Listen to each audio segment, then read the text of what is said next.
What is up, you guys, and welcome back to Hot Leather Pants Podcast. Back here with Kevino. Hey, what is happening, my gentlemen, ladies, and lizards? Gentlemen, ladies, and lizards. Specifically, gentlemen, ladies, in Yeah, one gentle ladies. phrase. Gentle ladies and lizards. Uh, Today, we have got quite an interesting topic for you. We decided in the last couple weeks, doing some research, that we wanted to talk about drugs in each decade and how they affected the music industry. So today we're going to talk about the 60s, which, you've got your quaaludes, your hallucinogenic drugs, a lot of LSD, lots of marijuana. And then in the 70s, we've got heroin and how that affected our beloved artists and bands and their music. And then the 80s, we got cocaine, crack, all the crazy shit. In the 90s, heroin made another resurge, and we're still figuring out the early 2000s and how that affected. But I'm pretty sure in the early 2000s, it was kind of a mix of whatever. You got a lot of Molly perks. You can find pretty much anything by the 2000s. So, Yeah, this is going to be a multi-part series, so we're going plenty to of leave you on a parts. cliffhanger every time. Yes. Cool. Yeah, let's start with the 60s. We all love Elvis and that early rock and roll, but it was a little wholesome, you know? Didn't he die on benzos, or was it Quaaludes He died on something, but that was like the 70s, I think, or 80s. later on? Yeah, but I think you can't talk about 60s rock and roll without talking about LSD.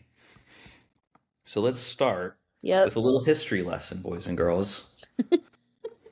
Or 50-year-old men. This man is the birth of modern rock and roll, kind of. So this is Albert Hoffman, the guy who discovered the LSD molecule. Without him, America would be a very different place in the 20th century. I don't even know if you can say that the hippie movement would have happened. I don't know. But Probably this not. guy, uh, he was messing around with chemicals in his lab. He was a chemist. And he had made several chemicals he didn't have a use for, and one of them was LSD. And he was biking home one day, and he had it in his pocket. I guess he was kind of sweating, and it like bled through his pocket, got into his skin, and he started tripping out. And he was like, "Whoa, this is something." And so he started experimenting with it on himself and then his coworkers, and they discovered it was this powerful hallucinogenic. So the CIA caught wind of this in the early 50s. They bought up all of the supply. He worked at, was it Sandoz Labs in Switzerland? They bought up the entire supply and they started messing around with it because they thought, remember, this is the Cold War. They thought this Right. could be a mind control experiment sort of solution or a truth serum. So they started conducting experiments on unsuspecting subjects. There's a series, I think it's still on Netflix, called Wormwood, where it's sort of a dramatized documentary talking about how a guy who worked for the CIA, he didn't know that he was going to be experimented on. He and a couple of coworkers went to this lodge for like a weekend retreat, and one of his other CIA buddies dosed him with LSD, and then they ran mind control experiments on him, and then he ended up jumping out of a window or being pushed to his death. Oh my gosh. Yeah, it's wild. The kinds of experiments that the CIA was conducting in the 50s and the 60s were absolutely wild, and we'll It's cover more of that in crazy. another episode. But sticking to the LSD thread here, do we recognize this guy? That's not Charlie Manson. No, Who he is is that? just as disheveled and just as nutty. So No, yeah, he looks terrible. this is Ted Kaczynski, also known as Oh, the Unabomber. yes. So when he was like this boy genius, right? So when he was 15 years old, 15, 16, he got into Harvard. The CIA conducted some experiments on him, trying to figure out if mind control works on boy geniuses or whatever. Now, we're not completely sure whether or not they ever gave him LSD, but what we do know for sure is that the CIA was at Harvard in the 50s. They were experimenting on a few people, including Ted Kaczynski. They clearly broke his brain and made him go nuts. But there were two other key figures at Harvard at that time. One of them, this guy, Ram Dass, psychologist at Harvard, and this guy, Timothy Leary. This is on Harvard's site. He was a prominent psychologist at Harvard in the 50s. So he and his coworker Ram Dass started using LSD, finding these mind expanding powers and whatnot. Ram Dass gets totally disillusioned with the whole like Western world, goes to the East, meditates, all of that. He's definitely one of the forefathers of the hippie movement. This is again in the late 50s, really Right. before the hippies fully got going. Timothy Leary became infamous later on because he was like the guy that was advocating for LSD in America. He got imprisoned twice for selling drugs, and he broke out twice. Which to me, I'm like, I don't know how you break out of like federal prison. Excuse me, I without some. don't know. Bundy did Right. it. Yeah. There seems to be a pattern here of people breaking out of Yes, jail before the 21st century. that is true. That is true. I'm on the fence. I kind of think he might have had some Ooh, help that second time. it's But possible. the common thread here, especially with Ram Dass, he has this great book called Be Here Now. I would recommend everyone read it because it's not really about LSD. Like the beginnings of it are and his journey, but it's mostly about being present and meditating. Let me pull up some photos of Be Here Now. It's a wacky book. It's mostly illustrated. Oh, It's like this. I've got a copy somewhere in my attic, but it's like that. It's like written on scrolls and stuff. Um, and it's a very short read because it's like 10 words to a page. wow. And this is definitely one of those like foundational pieces of literature in the hippie zeitgeist. So Ram Dass is not the only guy, but tying it all together, like Hoffman to the CIA to Harvard to Ram Dass and Timothy Leary, that's kind of like the Big Bang that led to all of the downstream effects of the hippie movement. Yeah. Our favorite part, I think, is the music, which Katie is an expert in. So I'm gonna pass it off to you. Okay, so my research included listening to records from the 60s, and thank God I've got quite a few of them. I'll go through them real quick. The ones that I listened to. So we've got Simon and Garfunkel. This is one of my favorite albums of all time. Parsley, Sage, Rosemary, and Thyme. Um, and then we've got The Byrds' Greatest Hits. I'm pretty sure this is a young Eric Clapton because he was in The Byrds. So I think that's baby Eric Clapton, father of blues, moving on from all the greats in the 50s. Then we've got Between the Buttons. This is the first Rolling Stones album, I think. If I'm wrong about that, I'm going to get shit on. But another great album that I listened to.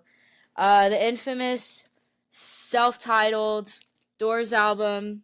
We've talked about Jim Morrison. We're going to talk about him more because he's a phenomenon. Um, I used to hate the Doors, and now I don't. And I love this album. I'm glad that I found it. We've got Zeppelin's One, Led Zeppelin, self-titled again. Jimmy Page, Robert Plant. There's a lot more that goes into them in the 70s, and we've also done one or two episodes on them, I think. So we did Aleister Crowley, and then we also did a Led Zeppelin segment, I think. Right? Yeah. I believe so. And then another 60s album that is near and dear to my heart is also a concept album, and it's Tommy by The Who. Um, if you've seen Almost Famous, there's a scene. The main character's sister goes away from home. She becomes a stewardess. She leaves all of her records at home for him, and she puts on a sticky note, "Listen to Tommy with the lights out, and it'll change your world." And I was so happy that I found this on vinyl because it is quintessential to the 60s. So those are the albums that I have and albums that I've listened to. And needless to say, music in the early 60s and mid 60s was much different from music going into like 1967 to the 70s. Lyrically, very different. And that kind of gets into when heroin was introduced, which was in the late 60s. Um, and in There's the a lot early of '60s, there's like optimism and idealism in the early stuff. yes, they were like very happy, and they were like, the hippie movement was politically powered, obviously, because they were against all of the war and all of the hatred, and they just wanted love and peace. They were much more than just like drug induced people. Um, so the music that reflected that period was very much like, if you think about Bob Dylan had a lot of political lyrics, like the times they are a changin'. And then we've also got Blowing in the Wind. We've got A Hard Rain's Gonna Fall. Quite a few of Bob Dylan's songs in the 60s were very politically powered. And then he also had his Joan Baez spats, and they would go back and forth on their lyrics about how much they hated and loved each other at the exact same time. Um, but I also have some Simon and Garfunkel lyrics pulled up here, and I think Kevin and I have talked about this before, but I think the lyrics also can kind of reflect what drugs were used during each decade. Because, so this is from A Poem on the Underground Wall by Simon and Garfunkel. The album Parsley, Sage, Rosemary, and Thyme came out in 1966. So this is still kind of mid 60s before things got a little bit darker in 1967 as far as the music goes. The first two verses, we've got, "The last train is nearly due, the underground is closing soon, and in the dark deserted station, restless in anticipation, a man waits in the shadows. His restless eyes leap and scratch at all that they can touch or catch, and hidden deep within his pocket, safe within his silent socket, he holds a colored crayon." So it's interesting. Do you have any thoughts on that one, Kev? Take me a minute to parse all that. To me, I was just like, they had to be high when they were writing this. Yeah.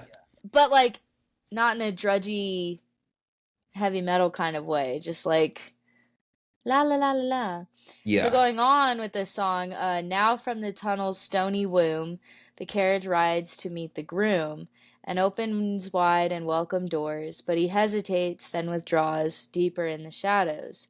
And the train is gone suddenly, on wheels clicking silently, like a gently tapping litany, and he holds his crayon rosary tighter in his hand.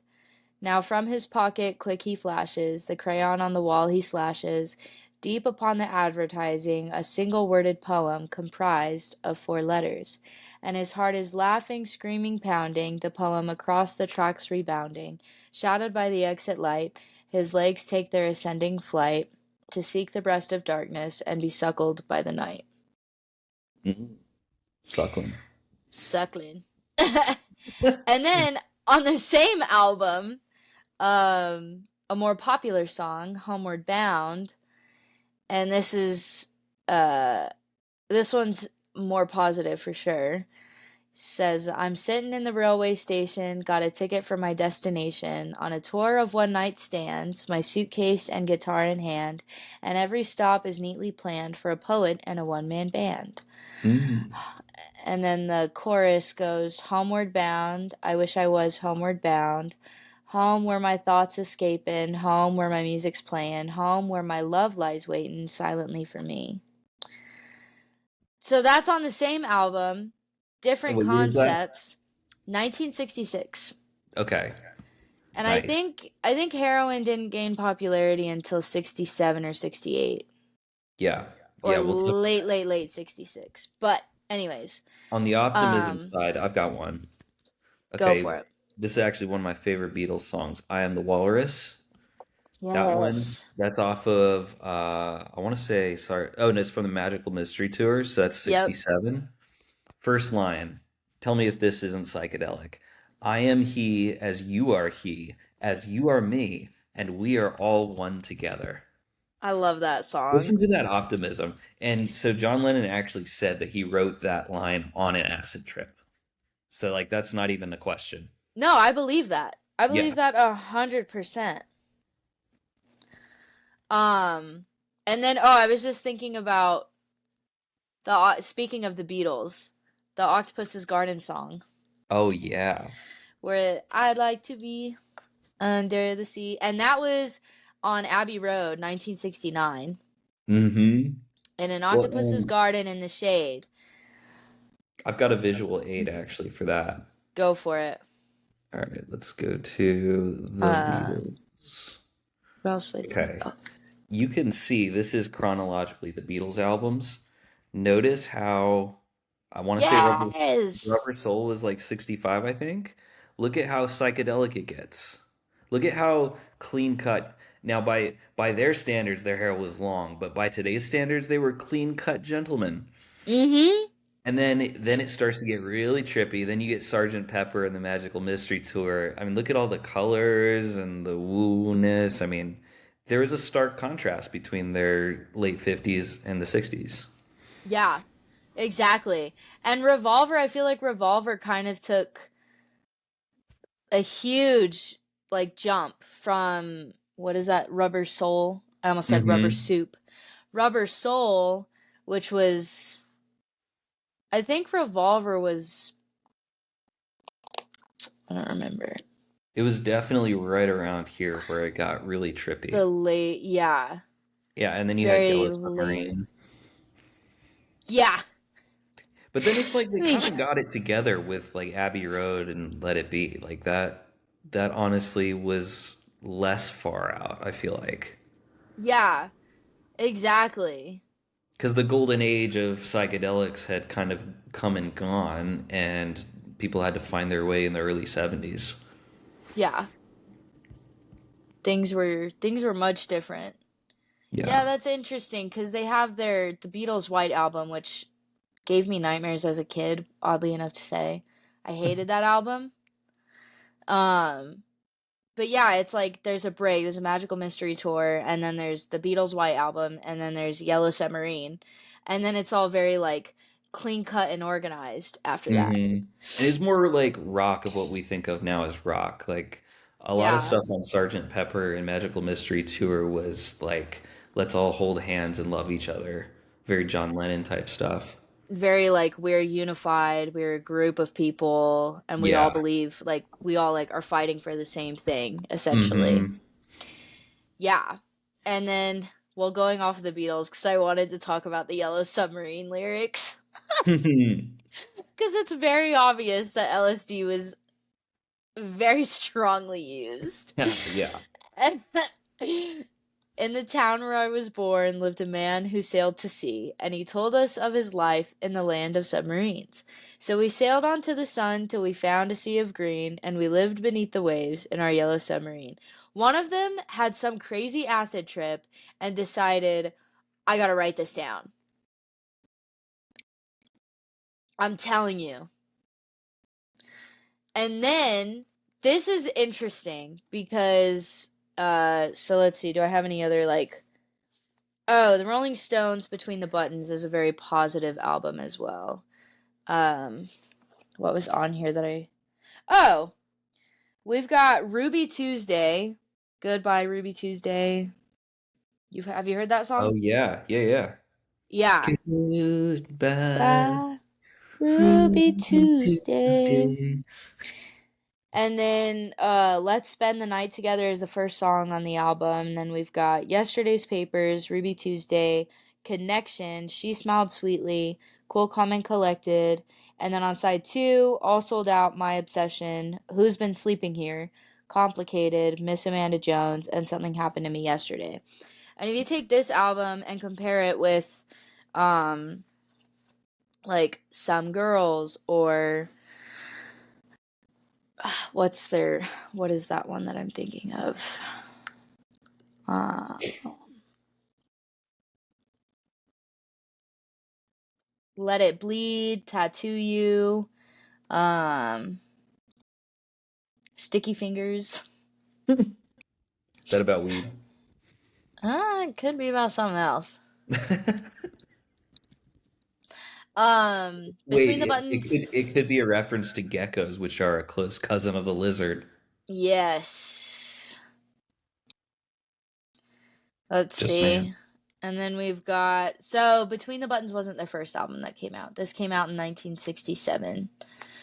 And then there was one more that I was thinking of, but I did not see it on here. Oh, Beggar's Banquet came out in 1968. Um, Super different in contrast as far as lyrics go. Their Yeah. first album, Sorry to Say I'm an Idiot, came out in 1964, and it's self-titled The Rolling Stones. Mm. So, yeah, Ruby Tuesday, Yeah, what do you know about the Stones and drugs? they did everything. Have you seen Mick Jagger? Yeah. They did a little bit of everything, you Were any of know? their biggest hits written on anything? That one I'm not too sure of. I should have Googled that. I wish I did actually. Let's see.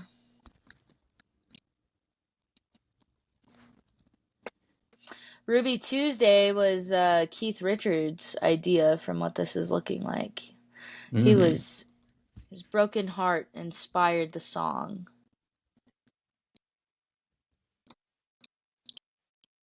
Um Wow, this is the first quote. This is on ultimateclassicrock.com. I use this for a lot of stuff, guys. But the first quote on here was there wasn't a predatory aspect to Richard's involvement with women. Just in case anybody was curious. I feel like you Um, only need to say that if there's some allegations, though. yeah.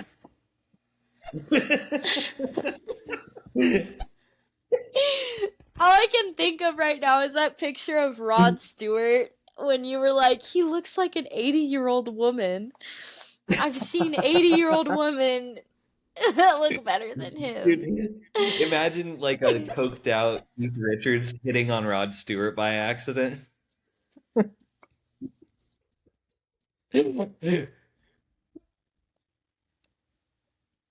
I need that to be AI generated right now. All right, we'll let the fans do that. Send us your We'll fan let you art. guys, yes, send it to us. We need a picture of coked, coked up Keith Richards, cracked up Keith Richards, Basically anything. yeah, drugged up Keith Richards. Yeah. Um, but who is this song about? Ooh, hey, I've got another one. So the Beatles song Happiness is a Warm Gun. There's a line in there like a lizard on a window pane. And get this, this was written by their publicist on an acid trip. See, guys, we're proving theories here. They're no longer theories; they're cold hard facts. Are you sharing your This is screen? this is the hard-hitting journalism. No. This is the hard-hitting This is so journalism hard. you get from the lizard folks over here at the Hot Leather Pants uh, acid desk. Yes. Oh my gosh. Wait, what song was it? Happiness is a warm gun. Wait, these are my Ah, journals. yes. There you go. Had to be written by somebody on acid. Yeah, yeah. Just saying. Kev, you didn't get into your this is my ADHD talking. You didn't talk about MKUltra. Well, okay, I didn't mention it by name, but MK Ultra was the code name that the CIA had for all of their mind control experiments. So when they were messing around with LSD, when they were messing around with various like mind control methods or trying to get people to admit the truth under various substances. That was all under MK Ultra.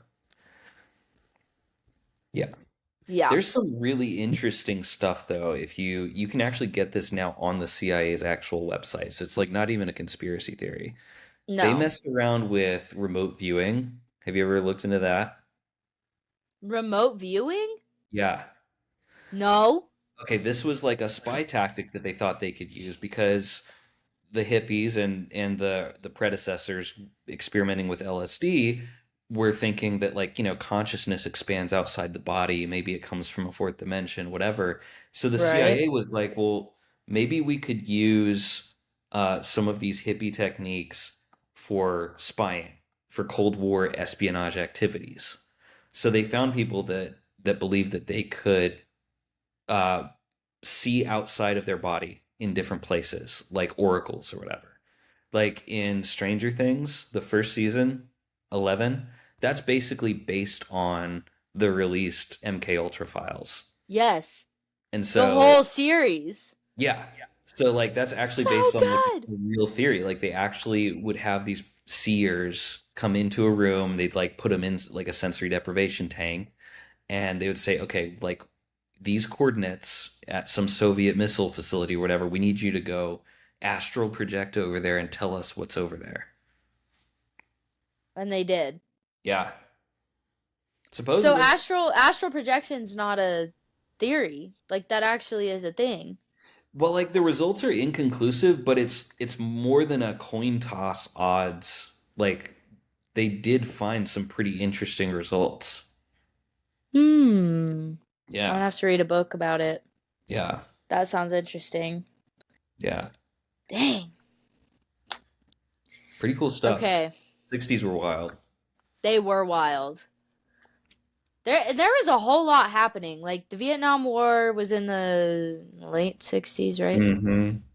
And then they also were giving people LSD in Vietnam. Yeah. Well, and it was like LSD and what's the official name for Molly? MDMA. Yes. They were experimenting with using that to fix people's PTSD coming back from the war. Right. It's like, all right, we'll destroy your mind and your body, but don't worry, you come back and we can fix it. But we're just gonna make it worse. Yeah. Yeah. Yeah. Okay, so I don't want to beat a dead horse completely with the Jim Morrison stuff, but guys, we gotta really talk about the Jim Morrison lyrics in comparison to the rest of the lyrics. The Beatles were a very happy-go-lucky group. Oh, and I wanted to talk about the tonality of all the music in the 60s. Like Mm. early 60s, very major chord progressions. So Oh. like not much that was minor, but if it was minor chord progressions, it ended on a major note for the most part. And then moving on into like maybe near the end of 66 and then 67 going onwards, lots of minor chord progressions, maybe more diminished chord progressions, and the lyricism was so different. And in the 70s, we've got the birth of heavy metal with Black Sabbath and other groups, and we'll talk about that in the next episode or in the in an episode following this series. Things were a lot darker. Hmm. And even like listening to the Doors self-titled album, it wasn't necessarily minor chord progressions or giving you like a negative feeling, but the lyrics are much darker than how the music sounds.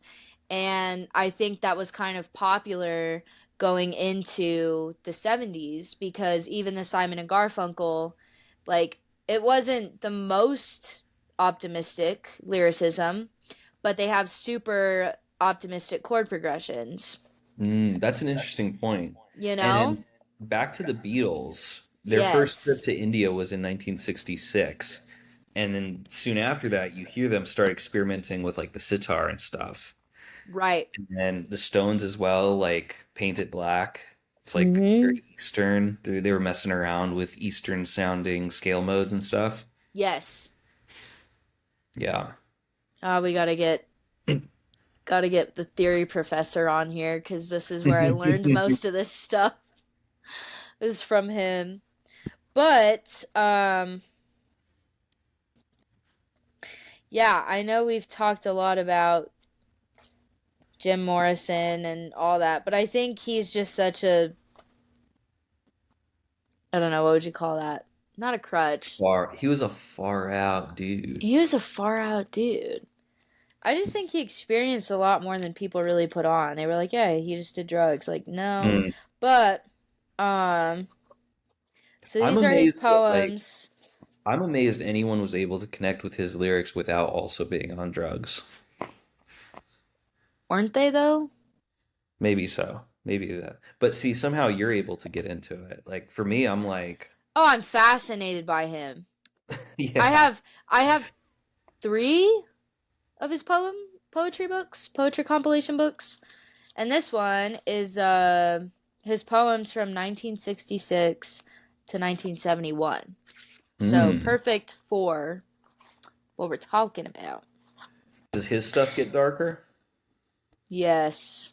Hmm. Actually, the other one that I have might be right down here by my feet. I Yes, mean, a this one. perfect example of the optimism of his early days is when he said he was the Lizard King and he could do anything. Yeah. What a beautiful statement. And you know what, Jim Morrison? Hell yeah.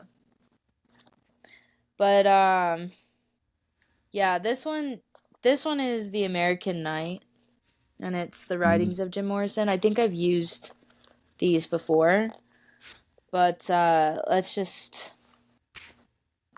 let Okay, me if see. you were to I can recommend to find something somebody random. somebody who's not on drugs, where would you recommend them start with Jim Morrison and be able to like parse it?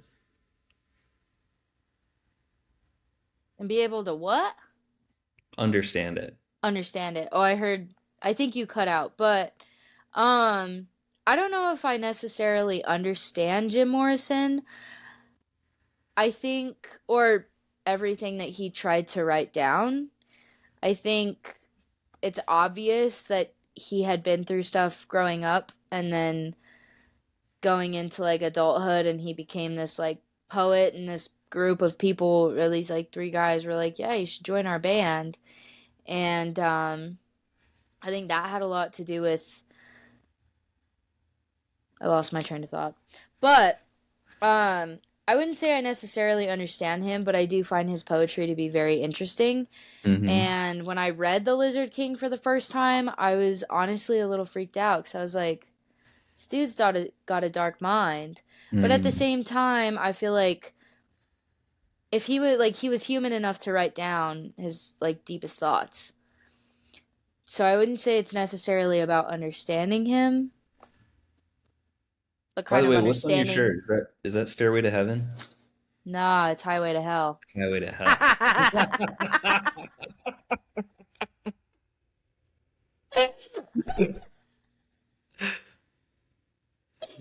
Perfect. I had one beer and I Uh, can't talk anymore.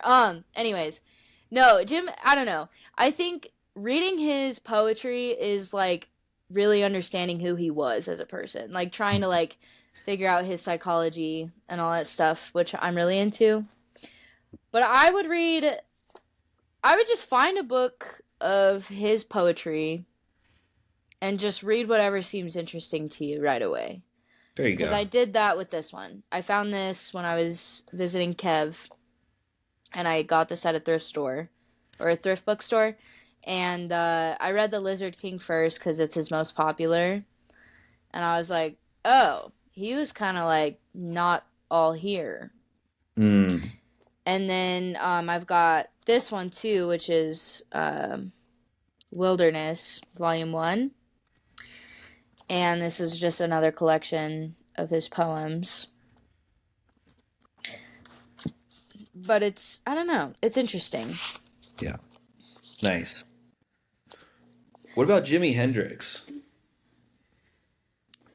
I mean, here Babe of all babes.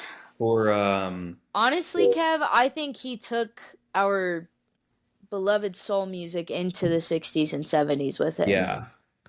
I mean, this is him basically like as Shiva with 18 arms or whatever.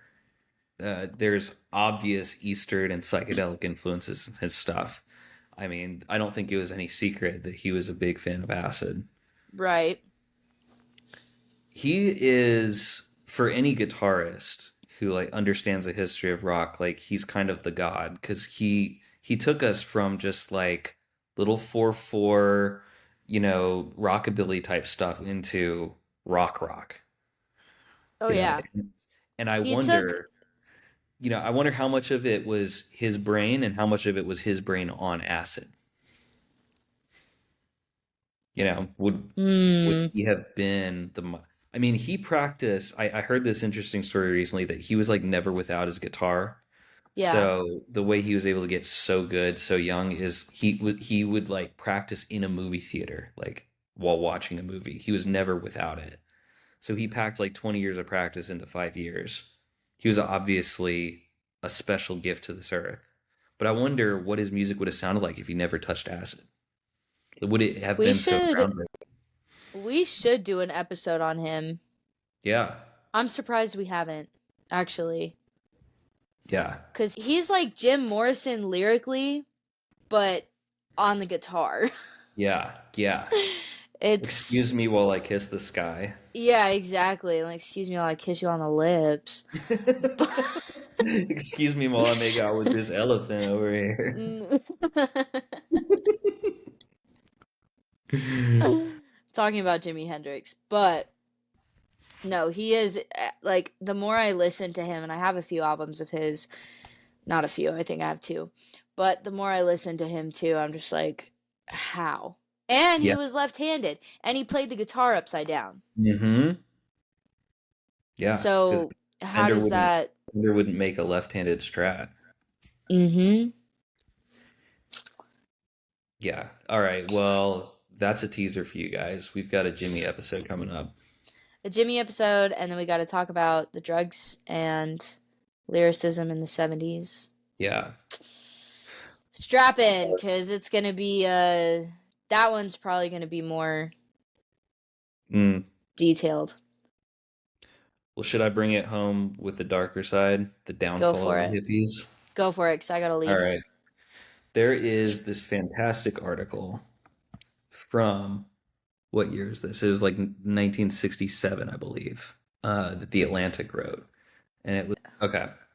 Um, so this article was written for the Atlantic, the flowering of the hippies, and it's this snapshot of time of this guy, this journalist going down to Haight-Ashbury, the center of the hippie movement in San Francisco, and photographing and talking to some of the hippies. And so that article is sort of right at the peak of the optimism, right? This is like the summer of love. There's a couple key lines from here that I thought was pretty interesting. One branch of their philosophy was Oriental concentration and meditation. Now it often focused on the question of how to kick drugs. The ennobling idea of the hippies, forgotten or lost in the visual scene, diverted by chemistry, was their plan for community. For community, for community, they had come. And so there's this really nice, detailed description of how they were sort of self-policing. A lot of them were sort of anarchists and whatnot. And they were like, look, we don't need no government. We will self-police. And in the early days of this community that was like sort of just two or three streets in San Francisco, they kept the hard drugs out. They're like, okay, LSD and weed is fine, but no hard drugs. And then over time, as always happens, people start pushing for more and more inclusivity. They're like, look, my buddy's not a bad dude. Heroin's actually not that bad. And it starts to go downhill. Right. Um, there's this excerpt here that I saved where he says, among the bracelets and bells, they also wore Nazi swastikas and the German Iron Cross.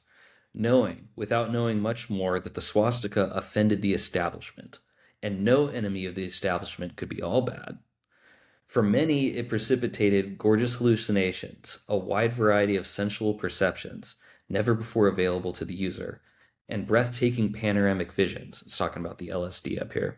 Hmm. Um, and breathtaking panoramic visions of a human and social perfection that could be accompanied by profound insights into the user's own past.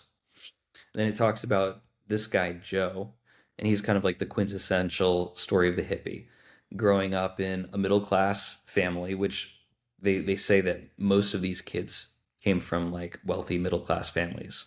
This author was like, they came from nice houses with two parents and a white picket fence and even bathrooms where they could wash up and shave should they wish to. And so Joe's like a poster child for this. He fled in 1969, sort of missed the golden age, um, where by the time he got there, mind expanding psychedelics had yielded to heroin as signs banning dealers vanished. Joe recalls drugs, drugs, drugs, no intellectual foundation. The spirit of love and progress was dying miserably. But we've got to bring back our old friends, the CIA, into this story Yes. because, again, we have to remember this is the Cold War, and the CIA could get away with just about anything if they claimed that it was for national security or to beat the commies. Or if they can hide it well enough. Yes. So, to fight the communists, the CIA armed and protected the Hmong tribes who grew poppies for cash. I think that Yep. was in Vietnam. The CIA actually had their own private airline where they allegedly flew opium from these remote villages to processing labs and then to the heroin markets in the US. Yep.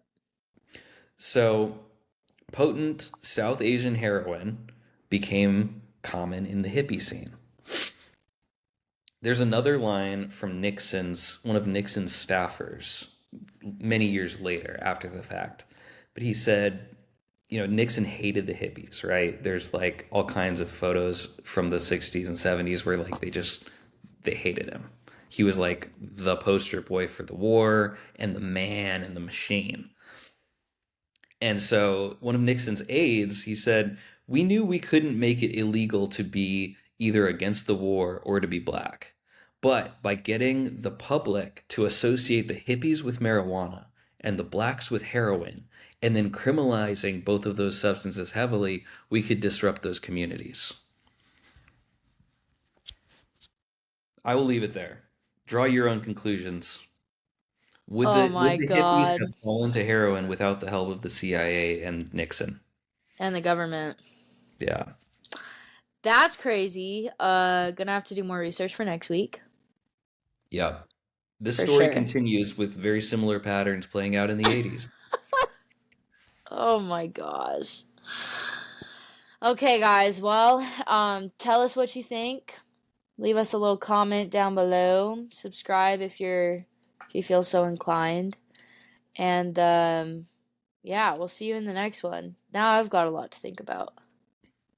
Love you. Bye. Love you. Bye.